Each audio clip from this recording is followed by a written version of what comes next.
कराडचा पाद्यपूजा करताना व्हिडिओ हा 6 वर्षांपूर्वीचा असल्याचं रुपाली चाकणकरांनी सांगितलंय। तर माध्यमांवरील व्हिडिओ खूप जुने आहेत। माझ्या हाताला कोणतीही जखम झालेली नव्हती असं म्हणत चाकणकरांनी काही फोटोज दाखवलेले आहेत। माध्यमांमधून सातत्याने दाखवले जाणारे व्हिडिओ हे काही वर्षापूर्वीचे आहेत। गुरुपौर्णिमेच्या निमित्तानं अनेकांनी ती पाद्यपूजा केली, तशी मी माझ्या पतीने देखील ती पाद्यपूजा केली। 5-6 वर्षापूर्वी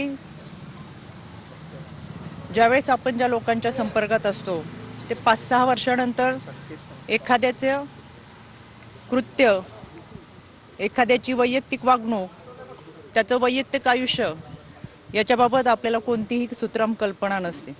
आज आपण ज्यांच्याबरोबर आहोत, जे आपल्याबरोबर आहेत, ते उद्या पुढे जाऊन कसं वागणार आहेत ही कल्पना आपल्या कोणाला नसते। माझ्या आजही अकाउंटवर गेलात तर हे फोटो असे आहेत, ते 2 सप्टेंबरचे नाहीत, ते 12 सप्टेंबरचे आहेत।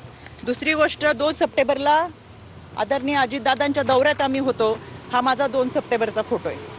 2 सप्टेंबरला हा फोटो झाल्यानंतर कुठेही माझ्या हाताला जखम नाही। हा 3 सप्टेंबर 4 सप्टेंबरचा फोटो आहे। माझ्या या भागामध्ये अधिकाऱ्यांच्या समवेत रस्त्याची पाहणी, कुठेही हाताला जखम नाही। हा 4 सप्टेंबरचा आहे आणि हा 5 सप्टेंबरचा फोटो आहे। कुठेही हाताला जखम नाही। कुठला दिवस होता, काय होता विधी तो माहीत नाही। आणि हा 6 सप्टेंबरचा आहे, कोणतीही हाताला जखम नाही।